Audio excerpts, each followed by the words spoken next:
Hello. जी बेटा, कोई और वॉलंटियर? अस्सलाम वालेकुम। वाइसराम। जी अरहा, आप आ गए हो, ठीक है। जी ठीक। मैम पहले मुझे आवाज नहीं आती, सॉरी। अच्छा अच्छा, ठीक है ठीक है। तो बताइए अपना केस। मैडम मैं सिनेरियो आप मुझे दे दें, मैं प्रेजेंट कर लूंगी। जी जी बताइए। मैडम लिंक सिंड्रोम पे था ना आज। हाँ। मैडम सिनेरियो दे दें आप। अच्छा मैं दूं, ठीक है। एग्जाम सिनेरियो दूं या उससे हट के दूं? मैडम एग्जाम जैसे कि दे सिनेरियो दें। आई मीन जो इस दफा के उसमें आया था, एग्जाम में जी आया। मैम, रोल प्ले के टाइप फॉर्म में आया था ना इस दफा। हाँ जी हाँ जी। And you don't know the scenario, exact scenario. Madam उसमें मेडिकल स्टूडेंट थी। मेरिट हाँ को 3 इयर्स कंट्रासेप्शन यूज कर रही थी। हाँ और उसकी फैमिली हिस्ट्री थी कोलोरेक्टल कार्सिनोमा, एंडोमेट्रियल कार्सिनोमा और सीओवी की। उसकी हाँ मदर और हाँ उसकी नानी को थी। हाँ। तो वो उसके बारे में, और उसने अपनी जेनेटिक टेस्टिंग करवाई हुई थी जिसके लिए वो पॉजिटिव आई हुई थी लिन सिंड्रोम के लिए। ओके। तो वो अपने लिए काउंसलिंग चाह रही थी कि मैं आगे कैसे प्रोसीड करूं, क्योंकि वो कॉन्ट्रासेप्शन यूज कर रही थी कि मेरी अभी मेडिकल लाइफ है तो मैं अभी फैमिली नहीं बना सकती। लेकिन मेरी हाँ। फैमिली में ये कैंसर हिस्ट्री है, तो आप मुझे गाइड करें मुझे आगे क्या करना चाहिए। ओके। तो you will like to have some role player with you or should it be a structured discussion? Madam जैसे आप कहती हैं वैसे कर लेते हैं। दोनों तरीकों से हम कर तो सकते हैं। इसमें जो क्वेश्चन इसमें आता है अब ये कि जाहिर है she has been found to be Lynch syndrome positive. ठीक जी है। मैम। अब इसमें आप हाउ यू विल स्टार्ट, मतलब इसमें क्या रिस्क फैक्टर्स क्या हैं which lead her to get be tested? Madam first of all after family taking her. History is one thing, ठीक है। जी। और फैमिली हिस्ट्री, और मैडम ये अगर यूज कर रही है कोई ओसीपीज वगैरह यूज कर रही है, हम्म, लेकिन वो सिर्फ वो रिस्क प्रोटेक्टिव है। फैक्टर हो जाएंगे क्या? नहीं मैडम, वो रिस्पेक्टेड नहीं होगा। मैडम हाँ। फैमिली हिस्ट्री में और एक तो उसकी सिम्टम्स हम्म ये पूछ लेंगे। लाइक हम्म, उसकी, मैडम उसकी ओबेसिटी एक रिस्क फैक्टर है जो कैंडिडेट कार्सिनोमा को प्रोवोक करेगा। ठीक है। और कोई डायबिटीज हाइपरटेंशन की हिस्ट्री देखो अर्ली। एक जो रिस्क फैक्टर है उसमें जो उसका लिंच सिंड्रोम पॉजिटिव है, ठीक है जी। ना। अब हम बाद में डिस्कस करेंगे कि लिंच सिंड्रोम में भी प्रोबेबिलिटीज कितनी हैं और वो किस तरह से जीन स्पेसिफिक होती हैं। But hmm, based on the general discussion with the patient, या अगर आप वैसे जनरली जो हम स्ट्रक्चर डिस्कशन कर रहे होते हैं उसमें कुछ रिस्क फैक्टर तो होते ही हैं ना, जिसपे हम कह सकते हैं कि yes this patient is more at risk to have it. Because जब लिंच सिंड्रोम ये पॉजिटिव है तो 100% तो नहीं डेवलप हो जाता उसमें, ठीक है। इट्स नेवर 100% के जो कैरियर्स हैं उनमें 100% में मेलिग्नेंसी डेवलप हो जाए, but certain risk predisposes it to. Genetic plus जो उसमें एपिजेनेटिक फैक्टर्स होते हैं, ये दोनों मिलके काम कर रहे होते हैं। तो जी। इसमें क्या फैक्टर्स हैं जिसपे आप बेस करोगे कि yes this patient is at a very high risk and she should undergo the invasive जो सर्वेलेंस है वो उसके लिए? एक तो मैडम फैमिली हिस्ट्री। दूसरा ओके। उसके अपने रिस्क फैक्टर, जैसे कि वो अगर खुद ओबीज है, हम्म डायबिटीज है उसको।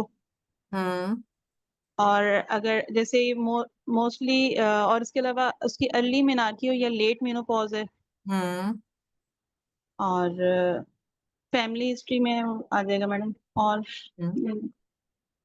हम्म। मैडम जैसे देखो उसकी या फैमिली तो। हिस्ट्री तो आपने कर ली, but what specific in family history? देखो इसमें जो फैमिलियल फैक्टर्स होते हैं या फैमिली या एज स्पेसिफिक फैक्टर्स होते हैं उसको हम दो क्राइटेरियाज पे बेस करते हैं, ठीक है। जिसमें एक जो एम्स्टर्डम क्राइटेरिया है, ठीक है, डू हाँ यू नो दैट? जी। वो जो मैडम जी एम्स्टर्डम 1 और एम्स्टर्डम 2। यस। तो और उसमें। एम्स्टर्डम टू जो है वो इसमें खास तौर पे क्राइटेरिया होता है, और कि आप हर पेशेंट की even if she turns out to be positive तो भी हम उसमें ये क्राइटेरिया फुलफिल करते हैं, और उसकी स्कोरिंग के हिसाब से होता है। अगर जो इसकी sensitivity specificity is not that much, अब इसमें इवन जो एम्स्टर्डम टू क्राइटेरिया है उसकी भी स्पेसिफिसिटी जो है वो 70% तक होती है, but still it it has some specificity. तो उसमें हम high risk population among the Lynch syndrome carriers हम पिक कर लेते हैं, जिनमें हम ज्यादा इन्वेजिव टेस्टिंग की हमें जरूरत होती है. सो in this patient, या in this scenario, what specific factors apart from the other जो उसके हैं lifestyle factors जो हैं वो उसके अलावा भी, what other factors according to this criteria are in favor of her being at high risk? Madam मुझे पूरा नहीं याद, थोड़ा सा ऐसा याद है कि first degree, close first degree relative और 3 to 1 का क्राइटेरिया था. हम्म. ठीक है, ठीक है मैडम बेटा, आप ट्राई तो करें ना. उसमें था कि या कोई मैडम भी और हमारे ऑडियंस में से कोई भी और जो इसको जिसको पता हो वो अगर डिस्कस करना चाहे तो. क्योंकि सबसे पहले जब आप हिस्ट्री पे जाते हैं तो हिस्ट्री में ये जो बाकी सारे रिस्क फैक्टर अरहा ने बताए उसके अलावा भी हम जब फैमिली हिस्ट्री पे जाते हैं तो हमें पता चल गया कि ये पॉजिटिव है. अब पेशेंट की मदर और नानी और सिस्टर का भी आपने शायद बताया था. हेलो. जी जी मैम. सिस्टर, मदर एंड नानी, ये थे ना जो तीनों पॉजिटिव थे. जी हम्म. तो इनमें से 3 रिलेटिव तो पॉजिटिव हो गए और जी ये तीनों ब्लड रिलेटिव्स हैं. फर्स्ट डिग्री जी रिलेटिव में आ गया सिस्टर एंड मदर. ठीक है. जी जी और इसमें जो दूसरा क्राइटेरिया होता है वो ये कि कम से कम 2 जो हैं रिलेटिव्स वो सक्सेसिव जनरेशंस में से हों. तो ये जी. सक्सेसिव जनरेशन बन गया वन कि फैक्टर एट जनरेट. सिस्टर भी है, मदर भी है, और उसके बाद उससे पिछली जनरेशन, ये बल्कि ये 3 जनरेशन बन गई, नानी के बाद मदर, मदर के बाद sister and the patient herself. तो ये 3 जी जनरेशन आ गई and these are successive generations. ठीक है. जी और उसके अलावा this has been confirmed by the genetic testing, जी ये criteria. So she is in a high risk scoring according to this Amsterdam criteria. So based on these things, अब आपने सारी डिस्कशन बेस करनी है वो सिनेरियो जो आपने हमें बताया. तो हमने पहले इसके रिस्क फैक्टर्स हमने देखे कि ये ओबीज है पेशेंट या डायबिटिक है या नहीं है, मेनार्की के हिसाब से मेनोपॉज वाली अभी स्टेज तो नहीं आई. और उसके अलावा nulliparity is an other risk factor. ठीक है. तो ये है, और उसके अलावा age, because being 3 generation, third successive generation positive है. और उसमें जो बहुत जरूरी जानने वाली चीज है वो ये कि मदर को किस एज पे डेवलप हुआ, सिस्टर अगर उसे बड़ी है तो उसको किस एज पे डेवलप हुआ. Now she is at 35 years. तो 35 years is consider to be a little bit more age, यानी उसकी थोड़ी सी एडवांस्ड एज हम समझेंगे according to this genetic criteria. मतलब जो genetically she has turned out to be positive for LS, यानी जो लिंच सिंड्रोम है उसके हिसाब से थोड़ी सी जरा लेट एज है. लेकिन इसमें ये जानने की जरूरत होगी कि जो बिल्कुल इसकी जनरेशन में या इससे जो बिल्कुल पिछली जनरेशन है यानी मदर, उसका किस एज पे डायग्नोज हुआ.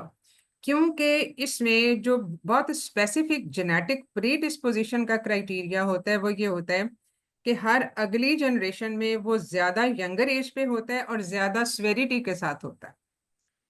तो ये वाली चीज भी हम हिस्ट्री में पूछेंगे. ठीक है. तो ये सारे क्राइटेरिया ये पूरे करती है ये patient. Now what else.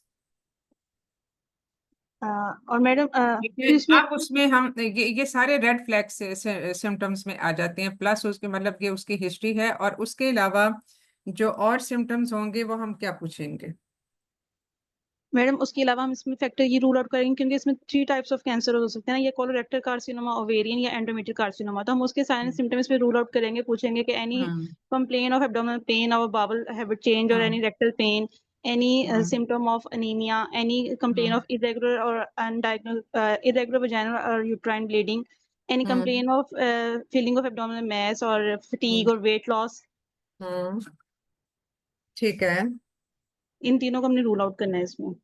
Okay. और और मैडम इसके अलावा ask about her last menstrual period and gynecological history, hmm. any usage of contraception or any pap smear done. हाँ. ठीक है, and 35 smoking years है and she is married for 3 years. 3 years.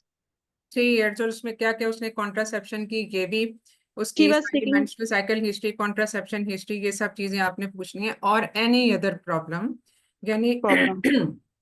As she is a carrier of Lynch syndrome, तो Lynch syndrome से related जो उसके जो malignancies का जो स्पेक्ट्रम होता है, आपने उसके हिसाब से देखना है कि उसमें कोई सिम्टम्स तो नहीं है, स्पेसिफिक सिम्टम्स तो नहीं है, और स्पेसिफिक सिम्टम खास तौर पे जो हम पूछेंगे वो होंगे endometrium, ovarian and colorectal. Colorectal. ठीक है, तो ये हमने सारा कुछ इससे पूछ लिया. देन व्हाट, अब हमने इसको अब इसमें और हमें पूछने की जरूरत क्या होगी, या इसमें एग्जामिनेशन तो खैर उस पे हम आते हैं, लेकिन और कुछ हमें इसमें पूछना है. ये वो कोई मेडिकेशन यूज कर रही है इसके लिए, प्रोफैक्टिकली जैसे कहते हैं एस्पिरिन का यूज है, तो वो यूज कर रही है ठीक है, साथ में अपनी, यूज और ऑफ एनी ड्रग. ठीक है, यूज ऑफ एस्पिरिन भी और कोई भी एनसेड्स भी, इवन एंड एनसेड्स जो एस्पिरिन के अलावा होते हैं वो भी इसका एक इम्पॉर्टेंट रोल होता है. ठीक है, जी. और और मैडम यही हिस्ट्री में और ओसीपीस का पूछ लेंगे बस. किसका? ये ओसीपी के कॉन्ट्रासेप्शन का पूछ लिया, और ये एस्पिरिन का पूछ लिया, और तो ठीक है, इसमें नहीं. ठीक है, चलो आगे चलो फिर. अब एग्जामिनेशन में आप क्या क्या चीजें खास तौर पे देखोगे? I will look for the sign of He anemia. had to be Lynch syndrome positive. Yes. I will look for the sign of anemia. I will hmm. check her BMI, weight and height, hmm. and hmm. I will check for blood pressure, hmm. and I will do her मतलब para-abdominal examination. Vital, आप basic basic जो general physical examination है वो आप पूरा करोगे. ठीक है, Okay. और I will look for the sign of jaundice, anemia, and thyroid, and then I will check for blood pressure, pulse, respiratory rate, and hmm. calculate her BMI, and then I will do her breast examination, and then I will do her para-abdominal examination. On hmm. inspection, I will look for the general look of the abdomen, any pulsation visible scarma stria, and on hmm. palpation, I will look for any tenderness or any abdominal feeling of abdominal mass, hmm. and और uh, and I will do her pulse speculum examination for the hmm. general look of vulva and vagina, and any hmm. presence of any bleeding or discharge, and hmm. and I look for the general look of the cervix, and bimanual examination for the uterine size and any adnexal pathology. हम्म. ठीक है. And then I will go for investigations. Speculum examination पे routine की cervical screening भी आप कर लोगे. Pap ठीक है, ये भी उसका pap एक smear. पार्ट होगा, जी. चाहे वो उससे Then रिलेटेड है या नहीं है, लेकिन सर्वाइकल स्क्रीनिंग में जाहिर है एंडोमेट्रियम शेड भी करती है, वो भी उसमें पता चल जाता है किसी हद तक. ठीक है, और जी. Then madam, hmm. I go for investigations, hmm. which I will do her baseline investigation for the general health of the patient.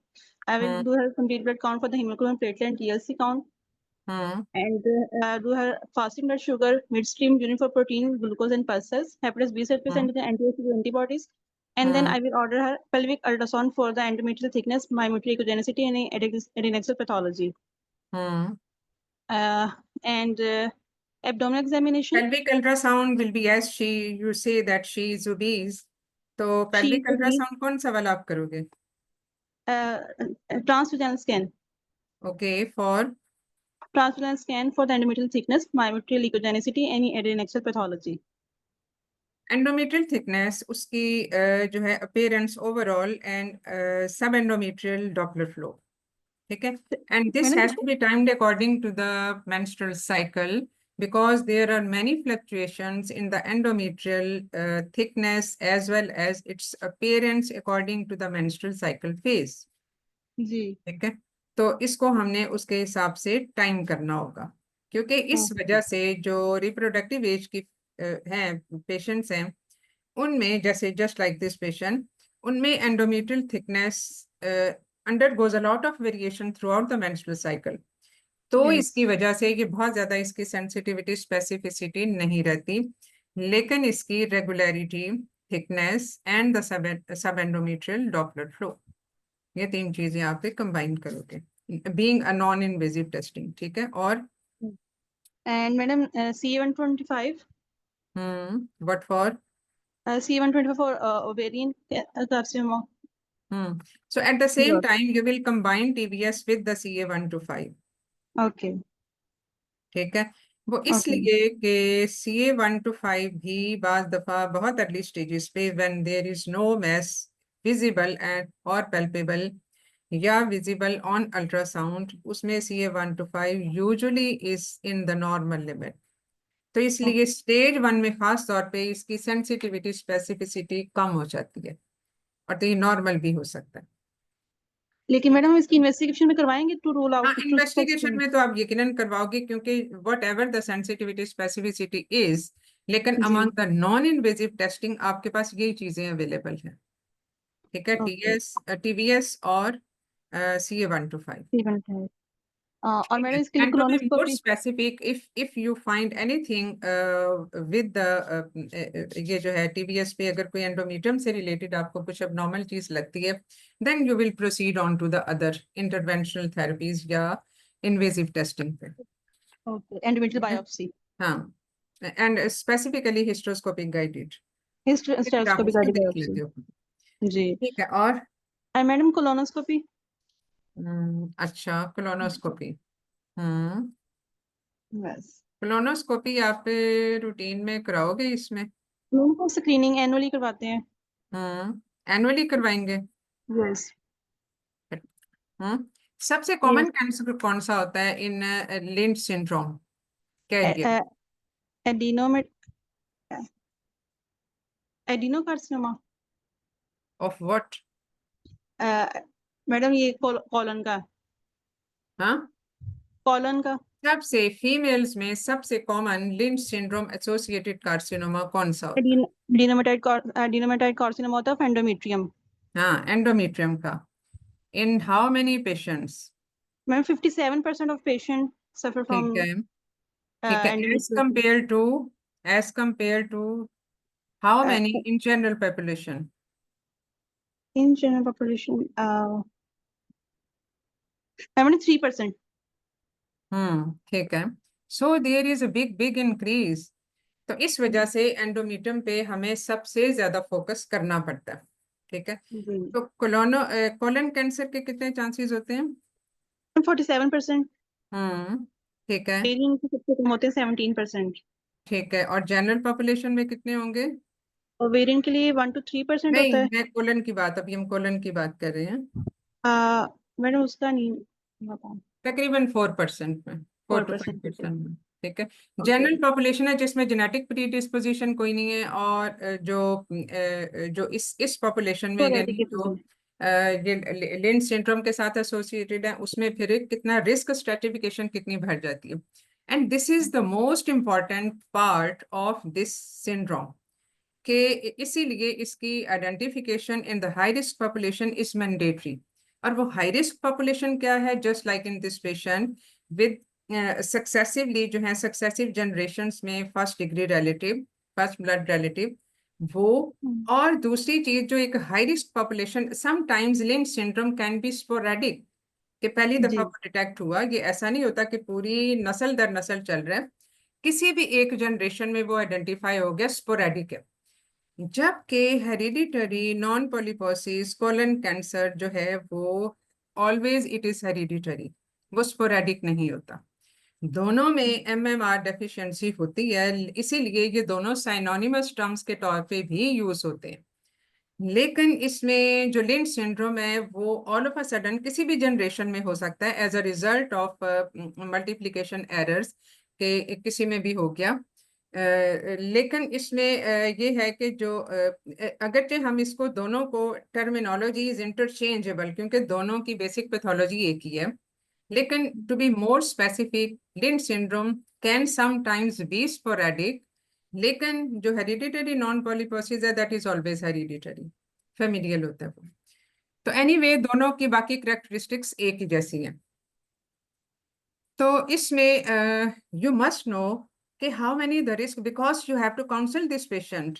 A patient, क्योंकि काउंसलिंग में ये चाहे स्ट्रक्चर डिस्कशन भी चल रही है, लेकिन काउंसलिंग का सेगमेंट तो इसमें आएगा, चाहे आपके पास रोल प्लेयर नहीं भी बैठा हुआ। तो इसमें जो आपने पेशेंट को जब आप उस पे जाओगे, भी तो हम इन्वेस्टिगेशन की बात कर रहे हैं, उसके बाद then next will come the counselling. और काउंसलिंग में आपने बताना है कि इस मरीज में वैसे मेडिकल स्टूडेंट 35 ईयर्स तक पहुंचते तो नहीं है, अमूमन 25 तक तो हो ही जाते हैं। तो एनीवे इसमें इसको बताना होगा कि इतने % चांसेस तुम्हारे में एंडोमेट्रियम के हैं, इतने % चांसेस ओवेरियन के हैं, इतने % चांसेस ब्रेस्ट के हैं, इतने % चांसेस कोलन के हैं। और हमें इसमें if she doesn't want to complete her family right now at this age, though she is at that high risk age जिसमें के चीजें थोड़ा सा एस्केलेट करना शुरू हो जाती हैं, तो उसमें स्ट्रेटजी क्या होगी, उसमें बाकी जो है वो हमने उसमें जाहिर है डेफिनेटली स्क्रीनिंग, प्रोफाइलैक्सिस, ये सब चीजों के साथ चलना है। तो ये सारी चीजें उसको बतानी पड़ेंगी। अब इसमें जो कोलोनोस्कोपी वाली आपने बात की अमंग द टेस्टिंग, जी। तो इसमें उसको बता के इतने % रिस्क है, so for a baseline I want to have a look at that. What you will look for at colonoscopy? It would be just diagnostic, या इसमें आप कोई बायोप्सी भी लोगे? मैडम अगर जैसे हेरिडिटी नॉन पॉलीपोसिस कहते हैं ना इसको, तो अगर इसमें ड्यूरिंग स्क्रीनिंग अगर कोई पॉलिप हो तो उसकी पॉलिपेक्टमी भी की जा सकती है। Diagnostic as well as therapeutic भी होती है ये। ठीक है, वो भी हम वो कर सकते हैं। इसमें जो है वो पॉलिप्स होते हैं, लेकिन हेरिडिटरी नॉन पॉलीपोसिस ये इसलिए हम कहते हैं कि अमूमन लिंच सिंड्रोम हो या हेरिडिटरी नॉन पॉलीपोसिस वाली जो हम बात करते हैं इंटरचेंजेबली, तो उसमें अमूमन बड़े पॉलिप नहीं होते, इसमें जी फ्लैट एडिनोमास होते हैं। और इसी जी वजह से कोलोनोस्कोपी पे अक्सर ये मिस भी हो जाते हैं। जी। ठीक है, तो ये इसमें एक डायलेमा होता है कि इसमें पॉलिप्स इतने ज्यादा बने हुए नहीं होते, but anyway if we find any, या इसमें कोई भी suspicious area as on colonoscopy, तो वहां से हम बायोप्सी ले सकते हैं। This has to be explain to the patient before okay. Going for it. ठीक है, और आप इसमें टेस्टिंग में क्या करोगे? और मैडम इसकी हमने endometrial biopsy, stereoscopic cardio endometrial biopsy. Hmm, अच्छा, ठीक है। वो क्यों करोगे आप? अगर फर्ज किया टीबीएस पे सारा कुछ ठीक आ जाता है तो फिर? मैडम फिर नहीं करेंगे। इससे पहले आप कुछ और नहीं जानना चाहोगे इस पेशेंट में? देखो, उसने लिंच सिंड्रोम पॉजिटिव, उसका क्लियर वो हो गया, कंफर्म हो गया, लेकिन you will review the testing जो उसके ऊपर हुई हुई है। वो टेस्टिंग कैसे हुई और कौन से जीन्स आइडेंटिफाई हुए, this you have to review. क्योंकि ओके। कुछ जीन्स की जो डिफेक्ट्स हैं वो हाई रिस्क में काउंट होते हैं, और कुछ जीन्स एरर्स ऐसे हैं जो कि लो रिस्क में काउंट होते हैं। और इस हाई रिस्क जीन डिफेक्ट्स या लो रिस्क जीन डिफेक्ट के ऊपर डिपेंड करता है कि आपने आगे सर्वेलेंस इसकी कैसे करनी है या ट्रीटमेंट इसकी कैसे करनी है। So you will review that testing. जो इस पेशेंट की टेस्टिंग हुई हुई है, usually how do we test for the Lynch syndrome? अब जैसे इस पेशेंट में है, she is a well educated girl and having the successive history of these Lynch syndrome associated malignancies in the various generation. तो इसमें what do you offer to the patient to the patient for the testing? What are the methods available? Immunohistochemistry test, hmm, immunohistochemistry test और microsatellite instability analysis. इसमें से ज्यादा specific कौन सा है, क्योंकि हम एक ही ऑफर करेंगे ना उसको? Madam germ line testing. नहीं, वो तो बात की बात है। मैडम इसमें microsatellite instability analysis. Okay, but what is considered to be the first line option, which is available easily and is cost effective? Immunohistochemistry. ठीक है, इम्यूनोहिस्टोकेमिस्ट्री पे बेसिकली ये स्टेनिंग होती है। तो स्टेनिंग टेक्निक से आप डिफरेंट प्रोटीन्स की डेफिशिएंसी को आइडेंटिफाई करते हो, and then you triage it for the other testing. ठीक है, इसमें क्योंकि आपने इसको फिर डिफरेंट जो है वो उसमें टेस्टिंग में डालना होता है। अगर फर्ज किया इस पे पॉजिटिव आ जाता है इम्यूनोहिस्टोकेमिस्ट्री पे, तो फिर आप क्या करते हो? इसमें मैं अपने सबसे इम्यूनोहिस्टोकेमिस्ट्री आइडेंटिफाई करेगा। सबसे पहले आपने उसमें आइडेंटिफाई करना है MLH1, क्योंकि देखो इसमें अब 4 किस्म के जीन्स होते हैं जो डेफिशिएंट होते हैं। कौन कौन से होते हैं? MLH1, MSH2, MSH6 and PMS2। ठीक है, 4। ठीक है, इन चारों का काम है, इन चारों जीन्स का काम है जो एरर्स हैं, जो मल्टीप्लिकेशन एरर्स हैं, उनको आइडेंटिफाई करना और उनको क्लियर करना। ठीक है। जी अब अगर इनमें से कोई भी जीन डेफिशिएंट होगा तो उसमें एरर आ जाएगा, और उसमें जो इरेगुलर जीन्स हैं या जो एरर वाले जीन्स हैं वो बहुत सारी इकट्ठे हो जाएंगे, और जो है वो फिर उसमें मल्टीप्लिकेशन एरर्स और वो सारी predisposition to the malignant cells, malignancy होना शुरू हो जाती है। लेकिन इन चारों जीन्स में, जैसे कि हमने बाकी मेलिग्नेंसी में भी समझा, जैसे एंडोमेट्रियल सीए में सबसे खतरनाक जीन डिफेक्ट था P53। जी यही वाला जीन जो है ये ज्यादा खतरनाक था in ovarian malignancy. So it is not only कि एक जीन डिफेक्ट अगर आपको पता चल गया तो वो है। अब इस पेशेंट की टेस्टिंग जो हमने इम्यूनोहिस्टोकेमिस्ट्री के साथ की, अब इसमें चूंकि इसकी पहली दोनों जनरेशन्स में ये डिफेक्ट आया, तो जी हमें ये भी देखेंगे कि इससे पहले इसकी मदर की क्या टेस्टिंग हुई, उसमें कौन सा जीन डिफेक्टिव था। यानी क्या ये वही जीन डिफेक्ट है जो चल रहा है, या अब का जो इस पेशेंट में डिटेक्ट हुआ वो उससे डिफरेंट है। अमूमन ये जरा थोड़ी सी चीज समझने वाली है कि अमूमन हम जो जीन टेस्ट करते हैं पेशेंट पे, वो जीन टेस्ट करते हैं जो उसकी पिछली जनरेशन में डिफेक्टिव चलता आ रहा है। हम उस फोकस करते हैं उस एक जीन के ऊपर। लेकिन फर्ज किया अगर पेशेंट का अब for the first time to detect it, इस केस से हटके अब मैं बात कर रही हूँ कि फर्ज किया पेशेंट का बहुत यंग एज पे एंडोमेट्रियल सीए हो गया, विच इज क्वाइट अलार्मिंग कि एक एज होती है एंडोमेट्रियल सीए की, and usually in the post menopausal time period. But if she get it at a relatively young age, pre menopausal as पे उसको एंडोमेट्रियल सीए हो गया, then we have to be concerned about the possibility of Lynch syndrome in this patient. So we will be testing for the Lynch syndrome all 4 genes, यानी हम सारे के सारे 4 jeans उसमें हम टेस्ट करेंगे, और उस पे हम हमारी रिस्क स्ट्रेटिफिकेशन होगी in combination with the other familial factors, और उसके बाकी जो उसके अपने जो उसका जो प्रोफाइल है उसके मुताबिक जो रिस्क फैक्टर, और फाइनल स्कोरिंग, या जो हम फाइनल जो पेशेंट की काउंसलिंग करते हैं वो उस बैकग्राउंड, उस इंफॉर्मेशन के बैकग्राउंड में कर रहे होते हैं। ऐसे ही नहीं कि लिंच सिंड्रोम हो गया तो अब हम उसकी काउंसलिंग शुरू कर दें, उसके उससे पहले हमारे पास ये सारी इंफॉर्मेशन होनी चाहिए कि उसमें कौन सा जीन डिफेक्टिव जो है वो आइडेंटिफाई हुआ। तो अब अगर फर्ज किया हम यूजुअली जो हमारा एक पैटर्न होता है वो इम्यूनोहिस्टोकेमिस्ट्री से हम स्टार्ट करते हैं, and to be more specific हम इसमें जो दूसरा माइक्रोसैटेलाइट इंस्टेबिलिटी एरर, यानी इसमें बेसिकली डीएनए के कुछ पीसीज होते हैं जो कि अनस्टेबल होते हैं, और उसमें उसका परसेंटेज होता है कि अगर 30% से ज्यादा हो गया तो वो खतरनाक है, वो हाई रिस्क में आ जाएगा, और वो ज्यादा फिर जाएगा लिंच सिंड्रोम की उस पे भी जो है वो डायग्नोसिस की तरफ। Anyway, for the diagnosis to be certain in cases of Lynch syndrome, हम सबसे पहले करेंगे इम्यूनोहिस्टोकेमिस्ट्री। उस पे अगर लॉस ऑफ MLH आता है, यानी वो ये वाला जीन डिफेक्टिव आता है MLH, और उसमें जो है वो इसके या फिर इसके साथ PMS2 भी डिफेक्टिव आता है, तो फिर हम इसमें हाइपर मिथाइलेशन वाले टेस्ट पे जाते हैं। इतनी लंबी चौड़ी चीज को याद रखने की जरूरत नहीं है, क्योंकि इसमें ये बेसिकली एक साइकिल है जो कि उसके हम फाइनल डायग्नोसिस पे जाते हैं।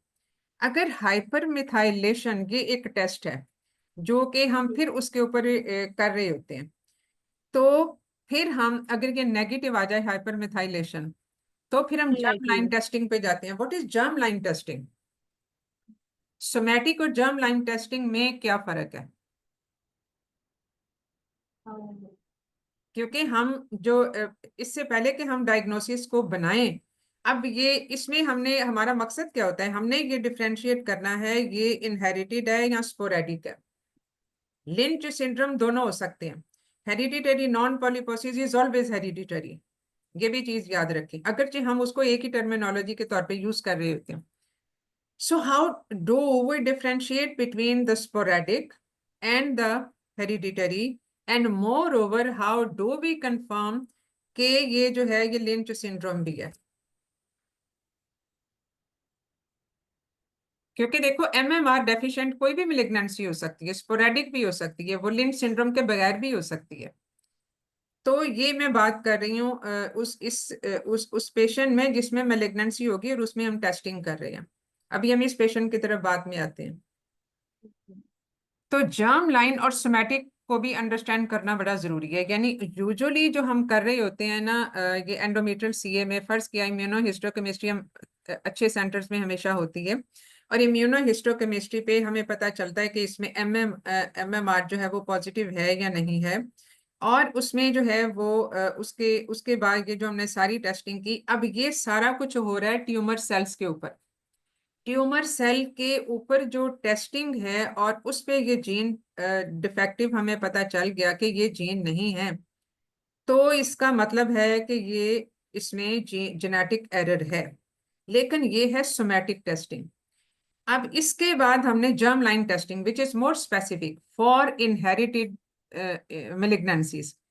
और जर्म लाइन टेस्टिंग होती है जो अदर देन ट्यूमर सेल्स, यानी कहीं भी बॉडी में किसी भी और जगह से ले लो, तो वो जर्म लाइन टेस्टिंग होगी। यानी ट्यूमर सेल्स के अंदर तो वो एरर हो सकता है, लेकिन क्या ये एरर बाकी जो सेल्स हैं बॉडी के उसके अंदर भी मौजूद है या नहीं है, इसका मतलब है कि she is a carrier of that genetic disorder.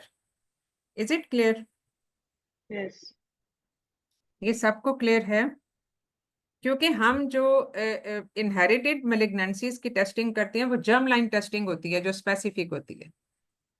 ठीक है, तो ये हम करते हैं उन केसेस में जिसमें फर्स्ट टाइम किसी का यंग एज पे मेलिग्नेंसी होगी, इसलिए यंग एज मेलिग्नेंसी पे एंडोमेट्रियल सीए पे definitely, and also in the ovarian malignancy भी ये ट्यूमर के ऊपर हम कर रहे होते हैं initially for the identification of genetic disorders. और अगर वो पॉजिटिव आ जाता है तो do test it on other non somatic cells, यानी जो बाकी टिश्यूज हैं, ताकि हमें पता चले कि सारे सेल्स में ये प्रॉब्लम है। ये सिर्फ ट्यूमर सेल्स में नहीं है, ट्यूमर में तो हो सकता है ना, रैपिडली मल्टीप्लाई कर रहे हैं सेल तो उनमें कहीं पे भी ये एरर आइडेंटिफाई हो जाएगा, कहीं पे भी ये एरर हो सकता है। और लेकिन ये है कि इसमें बाकी टेस्टिंग से हमें कंफर्म हो जाएगा। Now we come back to the case.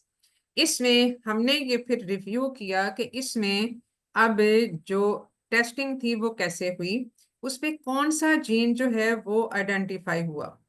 अब इसमें जो बेसिकली जो ज्यादा इंपॉर्टेंट होता है वो अब हाई रिस्क और लो रिस्क में आइडेंटिफाई करना होता है। हाई रिस्क है ये MLH1 एंड MSH2। जो लो रिस्क है वो है MSH6 and PMS2। Is it clear? Okay. ठीक है, तो हम ये देखेंगे कि इस पेशेंट की टेस्टिंग कैसे हुई और उसमें कौन सा जीन आइडेंटिफाई हुआ या नहीं हुआ। ठीक है, वो उसके हिसाब से, क्योंकि अगर तो फर्ज किया उसमें ये सारी सेग्रीगेशन नहीं हुई, अव्वल तो जब लिंच सिंड्रोम आइडेंटिफाई होता है तो उसको हम इन सारी टेस्टिंग पे स्ट्रेटिफाई करते हैं, क्योंकि जो नॉन स्पेसिफिक वेरिएंट्स होते हैं ये सबसे बड़ी जो बड़ी जरूरी चीज है कि जो नॉन स्पेसिफिक जेनेटिक वेरिएंट्स होते हैं वो बाज दफा उनकी इतनी सिग्निफिकेंस नहीं होती, वो ऐसे ही हैं। एक बाय डिफॉल्ट किसी भी मल्टीप्लिकेशन में एरर आ गए और वो हमने आइडेंटिफाई किए तो वो नॉन स्पेसिफिक एरर है विच doesn't fit into any specific errors. तो उन एरर्स को हम इतनी ड्यू इंपॉर्टेंस नहीं देते क्योंकि उनकी क्लिनिकल इंपॉर्टेंस इतनी ज्यादा नहीं होती, ये बस ऐसे ही हैं जो रैंडमली आइडेंटिफाई हो गए। तो इसमें अगर तो हमें पता चल जाएगा कि लो रिस्क या हाई रिस्क में हमने ये था या नहीं था, तो हमारी आगे से लाइन क्लियर हो जाएगी। हाई रिस्क है तो हमें पता है कि हमने इन्वेजिव टेस्टिंग पे जाना है, फिर हम उसकी एंडोमेट्रियल बायोप्सी करेंगे। ओके। मैडम आपने अदरवाइज MSH2 और MLH1 था ना हाई रिस्क? हाँ, ये दोनों हाई रिस्क में MLH1 एंड MSH2। ठीक है, ओके ये दो हैं। अब अमंग द फोर जो उसके हैं जो जेनेटिक उसके जीन्स डिफेक्ट्स हैं, उसमें से ये दो हाई रिस्क, वो बाकी जो PMS और MSH2 है 6 है, ये लो रिस्क में आ जाते हैं। तो लो रिस्क में अब जब हाई रिस्क आएगा तो आपकी टेस्टिंग 25 साल से शुरू हो जाएगी, जी 25 से 30 साल पे शुरू हो जानी चाहिए। अगर ये लो रिस्क आया है तो फिर आप इसकी 35 ईयर्स पे शुरू कर दोगे। So first difference will be this. और उसके बाद अगर फर्ज किया ये दूसरी चीज ये है कि इसमें बाय स्ट्रेटिफाइंग इट, ये ट्रियाज हमने कर दिया इसको, और रिस्क स्ट्रेटिफिकेशन के मुताबिक हाई रिस्क लो रिस्क में हम ले आए। और उसके बाद फिर हाई रिस्क में इन्वेजिव टेस्टिंग ज्यादा होगी और मोर फ्रीक्वेंटली होगी, जबकि ओके जो लो रिस्क है उसमें लेस फ्रीक्वेंटली और नॉन इन्वेजिव टेस्टिंग पे हम ज्यादा बेस करेंगे और सिम्टम्स की अवेयरनेस मरीज को जरूर देंगे। हाँ, बस सिर्फ बेसिक्स तक के लिए एंडोमेट्रियम के लिए ये मसला होगा तो आपने फौरन बताना है, ओवेरियन में ये मसला होगा तो जरूर बताना है। ब्रेस्ट के लिए खास कोई ऐसी वो नहीं है, वो एज पर रूटीन प्रोटोकॉल्स है। क्योंकि देखा ये गया है कि जो ब्रेस्ट का रिस्क बढ़ना है वो that is just in line with that risk in the general population. तो बहुत ज्यादा उसमें जो है वो नहीं होता, वो ज्यादातर होता है बरका 1 और 2 में। लेकिन जो लिंच सिंड्रोम या हेरिडिटरी नॉन पॉलीपोसिस में वो that is equal to that in the general population. तो इसलिए उसकी जो स्क्रीनिंग है वो एज पर रूटीन प्रोटोकॉल्स होगी।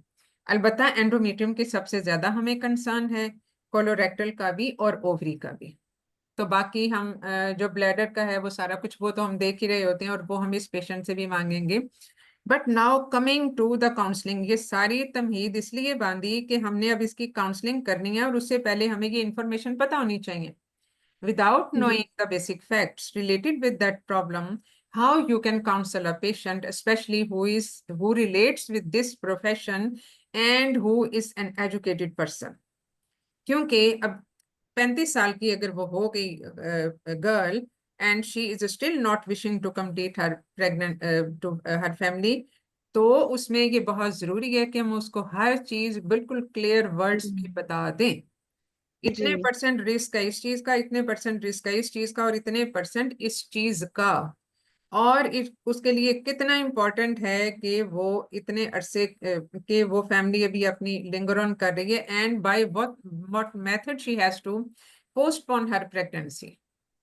Definitely, you cannot go against the wishes of the patient. It's your duty to tell the pros and cons of everything, but rest you leave on to the patient. ठीक है। मैंने उसे council करेंगे ना अपनी family जल्दी हाँ, complete कर ले फिर हाँ बिल्कुल उसको काउंसल करेंगे, लेकिन ये पॉसिबिलिटी है कि वो फिर भी काउंसल ना हो। वो कहती है कि नहीं अभी तो मैं me and my husband lives alone and we can not cope with the family, completing the family along with the studies going on. Madam फिर उसके लिए हम उसे लाइफस्टाइल मॉडिफिकेशन देंगे तो डेफिनेटली वो सारा कुछ आप करोगे, लेकिन वो काउंसलिंग में आपने ये फिर सारा कुछ बताना है जो हमने अभी ये सारा कुछ डिस्कस किया। और उसे स्क्रीनिंग का भी बताएंगे कि आई विल डू स्क्रीनिंग हाँ, एनुअली और फॉर उसमें एंडोमेट्रियल कितनी बायोप्सी स्क्रीनिंग जरूरी है, और वो फिर अकॉर्डिंगली अगर आपको ये पता चल गया कि कौन सा जीन है तो फिर तो आप जाहिर है उसके मुताबिक ही करोगे। अदरवाइज अगर जीन का नहीं पता तो पिछली 3 जनरेशन से ये चलता आ रहा है, you will label it straight forward as high risk. High risk क्योंकि इसमें स्कोरिंग इसकी ज्यादा होगी ना, बेस्ड ऑन एम्स्टर्डम स्कोरिंग, ये हाई रिस्क स्कोरिंग में आ जाता है। हाई रिस्क स्कोर है जिसमें 5 से ज्यादा बन जाए। तो अगर हमारे पास नहीं भी जीन्स एनालिसिस की रिपोर्ट नहीं भी अवेलेबल, तब भी हम इसको हाई रिस्क में ले आएंगे उसके मुताबिक। जी ठीक है। तो इसलिए जो है वो फिर उसको हाई रिस्क के मुताबिक ही हम उसको सारी काउंसलिंग करेंगे।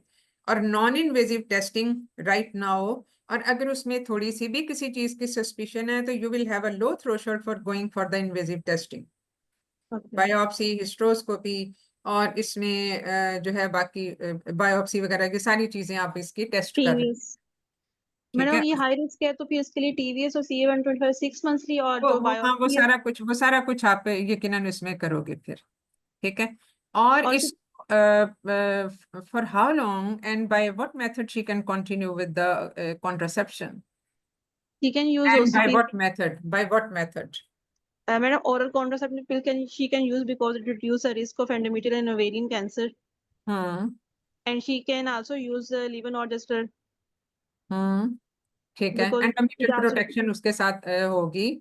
सो yes. This add to an, लेकिन ओसीपीज भी ठीक है उसमें, लेकिन अगर हम ये कहें कि इसने अब 3-4 साल तक फर्ज किया नहीं करना, एंड देन वी डेफिनेटली उसको हम Her liver use. कहते हैं कि ये अब प्रेगनेंसी नाउ, सपोज उसका हो गया, कंप्लीट स्टडीज हो गई, now she is ready to conceive, जी। उसमें आप उसको, now she is very much worried, अब उसकी स्टडीज कंप्लीट हो गई और उसने अब फैमिली कंप्लीट करनी है, and now she is very much worried that whether her child will also be a carrier of Lynch syndrome, उसका क्या करोगे?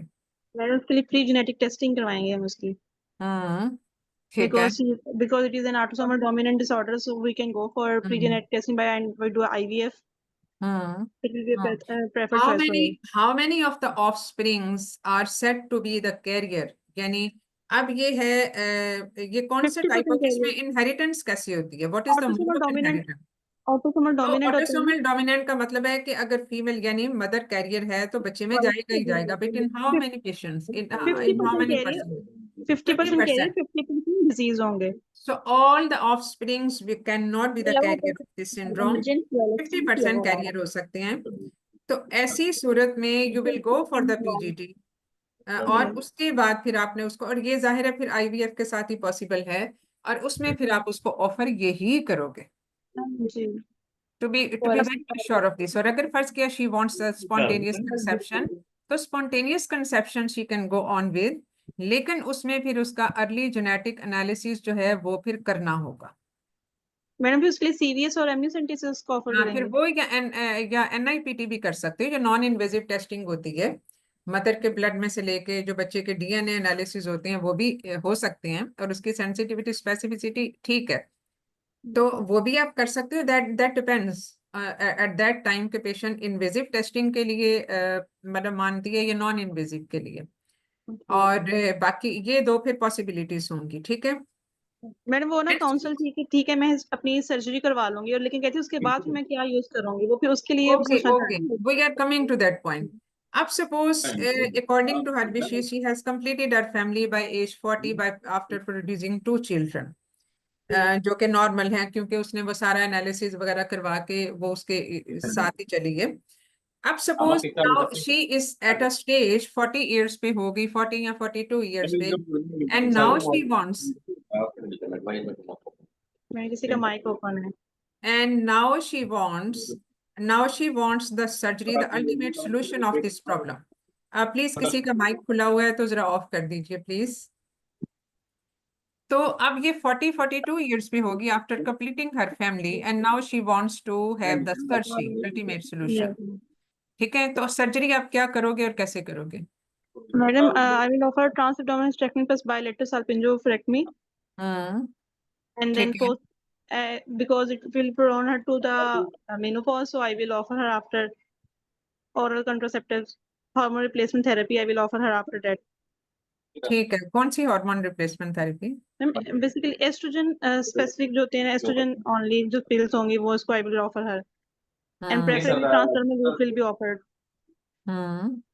ठीक है, after ruling तो out all her other risk factors for the because venous VT risk or other breast cancers और उन सबके risk factor will after after ruling out the contraindication, after explaining the side effects, ठीक है, yes. उसमें कोई specific उस वक्त कोई प्रॉब्लम है या नहीं है, आप उसके मुताबिक उसको करोगे। ठीक है, अब ये फर्ज किया ये जो पेशेंट है इसमें what will be the risk of breast malignancy in this patient, क्योंकि definitely she is also concerned as she is a doctor, and she knows that sometimes estrogen can cause the breast malignancy. Is it true?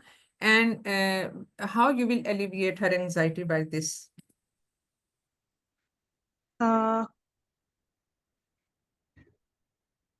Madam इसमें जो breast carcinoma का risk होता है, लेकिन उसके लिए हम उसको नॉन हार्मोनल मेथड भी जैसे ऐसे सारा भी ऑफर कर सकते हैं। Depend on the symptoms. लेकिन मसला ये है कि जो SSRI हैं वो हॉट फ्लशेस के लिए तो ठीक है, which is the most common short term symptom of the abrupt menopause, जैसे कि इसमें सर्जिकल मीनोपॉज हुआ। But the rest of the cardio protection है, ऑस्टियोपोरोसिस की प्रिवेंशन है, कॉग्निटिव डिसऑर्डर्स हैं, साइकोलॉजिकल प्रॉब्लम्स हैं, जेनिटो यूरिनरी हेल्थ है, this all is dependent upon the hormone, the specifically the oestrogen. ठीक है, ये ईस्ट्रोजन डिपेंडेंट होते हैं। But if so far she has no history of the breast malignancy in the family, क्योंकि वो बरका 1 और 2 पे डिपेंडेंट होते हैं, और इसके अलावा so far her breast screening is okay, you can continue with the oestrogen replacement therapy. क्योंकि ज्यादा मसला जो ब्रेस्ट मेलिग्नेंसी का होता है वो प्रोजेस्टेरोन से रिलेटेड होता है, ईस्ट्रोजन से नहीं होता, ईस्ट्रोजन से इतना ज्यादा नहीं होता। And progesterone we add in HRT for the purpose of endometrial protection. और जब यूट्रस ही नहीं है तो फिर एंडोमेट्रियल प्रोटेक्शन वाला पर्पस तो जरूरी नहीं होता। तो फिर उस सूरत में हम ईस्ट्रोजन, इसका फिर मैक्सिमम बेनिफिट होता है in terms of bone protection, cardiovascular protection and in everything. But at the same time we have to go for the monitoring. जो हम HRT देते हैं उसमें हम कोई भी ड्रग दे रहे हो, हम सबसे पहले उसकी कॉन्ट्राइंडिकेशन रूल आउट करते हैं, हम उसका तरीका बताते हैं मरीज को लेने का, हम उसके साइड इफेक्ट से पेशेंट को अवेयर करते हैं, and at the same time we do monitor by the testing के उस ड्रग के बाकी साइड इफेक्ट तो कोई नहीं हो रहे। And when we start with the oestrogen replacement therapy भी, तो भी हमें गाहे बगाए नजर रखनी पड़ती है on the lipid profile, on the breast screening. Breast screening side by side चलेगी एज पर प्रोटोकॉल्स, और ये सारी चीजें हैं जो हमने फिर उसके, और LFTs वगैरह, ये सब चीजों के साथ हमने चलाना है। Problem arises when there is any specific history in the patient's past history में या फैमिली हिस्ट्री में, जैसे ब्रेस्ट मेलिग्नेंसी हो और वो कोई ईस्ट्रोजन रिसेप्टर वाली हो, यानी जिसपे पेशेंट को या उसके किसी रिलेटिव को टेमोक्सिफेन मिली हो, क्योंकि ईस्ट्रोजन रिसेप्टर पॉजिटिव मेलिग्नेंसीज में ही टेमोक्सिफेन दी जाती है। And this is a selective oestrogen receptor modulators, जिसका सिस्टर ड्रग जो है वो रिलॉक्सिफेन होती है, which is also used as an HRT। तो उस सूरत में we can move on to Evista, यानी ये जो रिलॉक्सिफेन है हम उसकी तरफ चले जाते हैं। सो basically the HRT will be dependent again on the many factors, but generally speaking it would be estrogen replacement therapy। ठीक है, तो इस तरह से हम फिर उसको जो है वो सेग्रीगेट करेंगे into the different high risk groups, और अगर ऐसा कुछ नहीं है तो estrogen replacement therapy will be the best option for her। And we will keep her on follow-up visit for 3 monthly for ERT because we are giving her ERTs. 3 monthly पे नहीं, हम इसकी जो बेसिकली जो मॉनिटरिंग करते हैं ना, initial monitoring will be, एक तो हमने बेसलाइन करनी ही करनी है, लिपिड प्रोफाइल भी करवाना है, उसके LFTs भी करवाने हैं, और बाकी जो है इसका ये बस हमने ये करवाना है। और इस बेसलाइन के बाद फिर हम 6 मंथ के बाद करवाएंगे, and then if it is मतलब उसमें नॉर्मल है तो then we can go on annual basis पे। हर 6 महीने बाद तो मरीज नहीं करा सकती ना, अभी सिर्फ 42 या 40 या 42 ईयर्स की है। ठीक है, and this has to be continue till the natural age of menopause, क्योंकि इसमें तो हमने प्रीमेच्योर मीनोपॉज उसको कर दिया ना। And at the same time, the screening will go on for the testing of the other Lynch syndrome associated malignancies। यानी वही जो हमने जो हर 1-2 साल के बाद जो हमने टेस्टिंग करवानी है वो उसके साथ साथ चलेगी।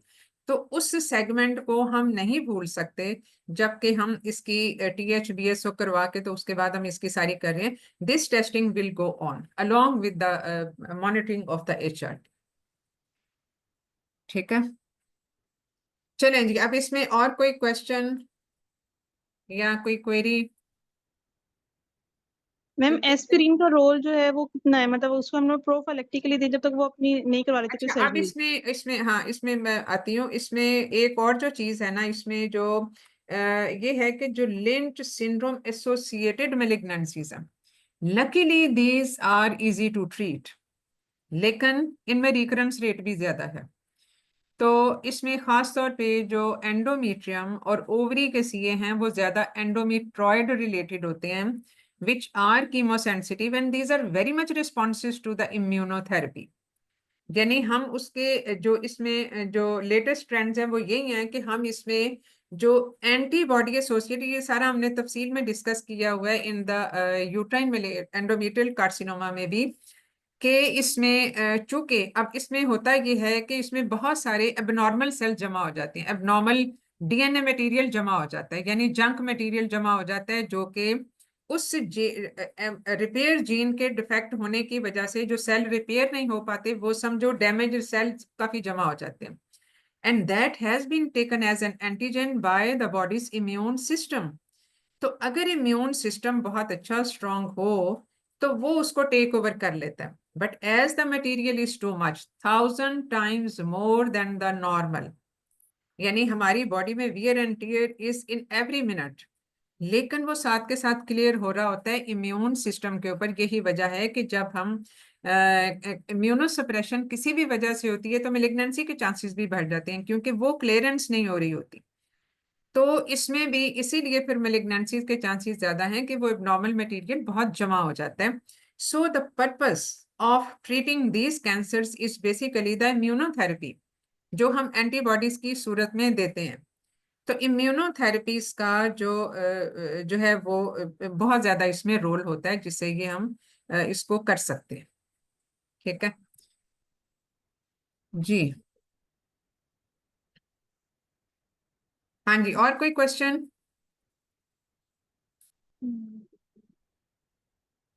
मैडम इसके अंदर मेस्टेक्टमी का या वो जो रिस्क नहीं, उसका रिड्यूसिंग कोई रोल नहीं है, है उसका बरका सेकंड 1 जो और 2 में रोल है, इसके अंदर नहीं है रोल। मैडम उसकी भी एक क्लास रख लें, थोड़ा सा बरका भी एक्सप्लेन कर दे हमें लेक्चर में। मैम एस्पिरिन का रोल बता दें लिंच में। हाँ सॉरी, एस्पिरिन का हम कह रहे थे। एस्पिरिन का, अगर एस्पिरिन को हम शुरू करते हैं 18 साल की उम्र से, ऐसे पेशेंट्स में जो कि who are positive for it, और इसका रोल क्या है ये अभी तक अगरचे एग्जैक्ट इसका मैकेनिज्म नहीं पता, but somehow it boost up some components of the immune system. तो इम्यून सिस्टम को ये बूस्ट अप करता है एस्पिरिन, इस वजह से उसका जो इम्यून सिस्टम, समझो कि ये इम्यून सिस्टम बूस्टर है, और इसका खास तौर पे रोल होता है ओबीस पेशेंट्स में। ठीक है, ओबीस पेशेंट में चूंकि इसकी टेंडेंसी भी, मेलिग्नेंसी का रिस्क भी बढ़ जाता है, तो ये इसका रोल उसमें ज्यादा आ जाता है, इसलिए उसको दे देना चाहिए। लेकिन एट द सेम टाइम वो सारे साइड इफेक्ट जो कि लॉन्ग टर्म एस्पिरिन के साथ हो सकते हैं, तो ये भी फिर उसकी भी मॉनिटर, क्योंकि जो भी हम ड्रग देंगे on the long term basis, उसकी डेफिनेटली मॉनिटरिंग, साइड इफेक्ट्स, ये सब की सब चीजें हैं जो हमें साथ के साथ मैनेज करनी पड़ेंगी, और उसको स्क्रीन भी करना पड़ेगा। ये प्लेटलेट एग्रीगेशन इनहिबिटर भी है, तो जाहिर है वो ब्लीडिंग डिसऑर्डर, ये सब चीजें हैं जो इसमें हो सकती हैं। ठीक है मैडम, अगर पेशेंट की फैमिली कंप्लीट हो जाती है तो फिर किस एज पे जाके उसकी रिस्क रिड्यूसिंग सर्जरी कर सकते हैं? फैमिली elderly कंप्लीट है तो resident बस करो, बाय एज 40 कर दो, बाय मैडम एज वो ये 40 कर दो। अगरचे 40 एज 40 भी, अगर हम हाई रिस्क हमने पेशेंट को लेबल कर दिया तो एज 40 भी ज्यादा है, फिर तो एज 35 हो जाना चाहिए। यही वजह है कि उसकी डिटेल्ड हिस्ट्री बहुत इंपॉर्टेंट होती है ऐसे पेशेंट की, क्योंकि अगर उसकी फर्ज किया मदर को 30 साल की उम्र में ये हो गया था, तो इसका मतलब है कि इसको तो बहुत, अब ये चीजें ऑलरेडी आर इन लाइन। तो इसलिए जो प्रीवियस जनरेशन की age of appearance of the malignancy वो बड़ी इंपॉर्टेंट होती है, कि हम देखें कि वो उसकी एज पे हुआ। और हमेशा हर ये जो जेनेटिक प्रीडिस्पोजिशन वाले जो मेलिग्नेंसीज हैं, ये अगली जनरेशन में थोड़ा सा अर्लियर होते हैं और ज्यादा इसकी aggressive होते हैं। सिवियरिटी ऑफ सिचुएशन होती है। जैसे उसकी फैमिली कंप्लीट हो, जो भी मर्जी है, जो उस पे हाँ रिस्क रिडक्शन सर्जरी हो हाँ, बस जाएगी। जैसे ही फैमिली कंप्लीट हो बस इसको गो अहेड। ठीक है थैंक यू। जी, और कोई क्वेश्चन नहीं तो हम इसको फिर स्टॉप करें। मैडम बरका पे भी एक लेक्चर रख लें। अच्छा, बरका पे, ओके ठीक है, बरका 1 and 2 बोथ। मैम ठीक, नेक्स्ट लेक्चर का टॉपिक बताना तो चाहिए। इसलिए ये इसमें the take home message in this, इस लेक्चर का ये हुआ, क्योंकि देखो अब लिंच सिंड्रोम किस लिए इंपॉर्टेंट था। वैसे अगर हम देखें तो सारी एंडोमेट्रियल मेलिग्नेंसीज में सिर्फ 3% इसकी कंट्रीब्यूशन है। लेकिन इसकी इंपॉर्टेंस इसलिए है कि जब भी यंग एज का पेशेंट, यानी यंग एज हम कहते हैं less than 50 years, less than 50 years में एंडोमेट्रियल मेलिग्नेंसी है तो उसको सर्च फॉर दीज सिंड्रोम्स। और अगर ये पॉजिटिव आ जाता है, अब ये क्वेश्चन सिनेरियो इस तरह से भी आ सकता है कि एक आपके पास आती है यंग गर्ल है जो कि 25 ईयर्स की है, और रिसेंटली उसकी मदर को, बल्कि रिसेंटली हम उसको इस तरह मॉडिफाई कर सकते हैं कि भी रिसेंटली इसकी मदर की सर्जरी हुई for endometrial malignancy and she is very much concerned to know the risk in her on मतलब उसमें कि ये इसको तो नहीं हो सकता, तो वहां से ये चीज शुरू होगी कि एंडोमेट्रियल सीए उसकी मदर को हुआ सपोज एट एज 50, तो यंग एज है ये डेफिनेटली, तो उसमें do test for the Lynch syndrome, और फिर उसके बाद अगर वो पॉजिटिव आ गया है तो do test the girl as well. तो उसमें जो रिस्क प्री डिस्पोजिशन है, जेनेटिक प्री डिस्पोजिशन है for the malignancy, you will score according to it. ठीक है, और मदर का सिर्फ लिंच सिंड्रोम का टेस्टिंग ही नहीं, on the tumour tissues and on the non tumour tissues दोनों में करें, और जीन स्पेसिफिक स्टडीज करें। और इसके अलावा यही जो टेस्ट है ये फिर उसमें भी करें ऑन द डॉटर, जो पेशेंट आपके पास आई है, जस्ट टू नो कि she is very much concern कि अब ये मेरे में कितना रिस्क है। तो ये पेशेंट को बताना पड़ेगा कि अब इसमें हम ये चीजें हम कर सकते हैं, और इसमें अगर ये पॉजिटिव आ जाता है तो इसमें फिर इतने % रिस्क होगा, और अगर ये पॉजिटिव आता है तो फिर उसकी क्लिनिकल इम्प्लीकेशंस क्या होंगी इन हर सेल्फ, यानी उस गर्ल में अगर पॉजिटिव आ गया, अगर नेगेटिव आ गया तो ठीक है, अगर पॉजिटिव आ जाता है, जाहिर है जो क्वेश्चन बनाना हो तो फिर उसको पॉजिटिव की तरफ ही ले जाया जाता है, तो पॉजिटिव आ गया तो अब उसकी क्लिनिकल इम्प्लीकेशंस क्या हैं, then how you have to counsel her, या उसकी ऑनवर्ड कैसे चलेगी, और उसकी आगे लाइफस्टाइल मॉडिफिकेशंस क्या हैं, उसकी टेस्टिंग कैसे होती रहेगी, when preferably she should Mary and complete her family, and what afterward. ये फिर ये क्वेश्चन इस तरह से भी बन सकता है। ठीक है, चलें जी, अब हम इस पे स्टॉप करते हैं। Thank you ma'am. Okay thank you ma'am. Thank you so much madam. Okay, अल्लाह हाफिज। अल्लाह अल्लाह हाफिज। हाफिज़। हाँ।